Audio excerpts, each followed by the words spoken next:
നമ്മുടെ കേരളത്തിലെ ചില ആളുകളുടെ, മനുഷ്യന്മാരുടെ വികലമായ കാഴ്ചപ്പാടുകൾ കൊണ്ട് നഷ്ടപ്പെട്ടത് എന്താണെന്നറിയോ?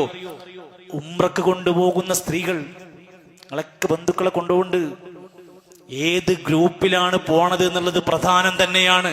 എന്റെ കാരണം എന്നറിയോ? നമ്മളൊക്കെ 10-12 വർഷമായി ഈ മേഖലയിൽ കാണുന്ന വല്ലാത്തൊരു ചൂഷണം പറയാ.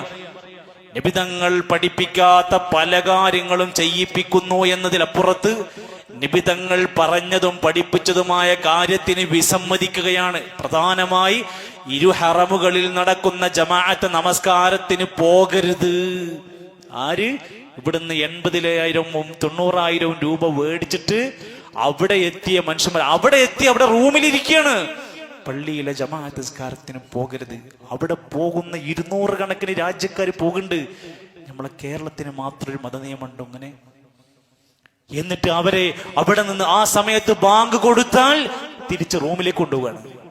ബാക്കിയുള്ളവരൊക്കെ പള്ളിക്ക് വരുമ്പോ കേരളത്തിലെ പ്രിയപ്പെട്ടവരായ നമ്മുടെ ഉമ്മപെങ്ങന്മാരോട് പറയാണ് ഹറാമാണ്. എത്ര 1,00,000 റക്അത്താണ് അവിടെ ഒരു പള്ളിയിലെ ജമാഅത്തിന്റെ പ്രതിഫലം. മദീനത്ത് 1000 റക്അത്തിന്റെ പ്രതിഫലാണ്. അതിന് കൊണ്ടുപോകില്ല. എന്നിട്ട് നാട്ടിൽ കൂടെ ആ മലന്റെ മുകളിലും ഈ മലന്റെ മുകളിൽ അവിടെയൊക്കെ കൊണ്ടുപോയിട്ട് അവിടെ ഭയങ്കര കറാമത്തുണ്ട്, അവിടെ പുണ്യുണ്ട്, ഇവിടെ എത്ര വന്നതാണെന്നൊക്കെ പറഞ്ഞ് അവിടെയൊക്കെ കൊണ്ടുപോയി സുജൂദിപ്പിക്കുക.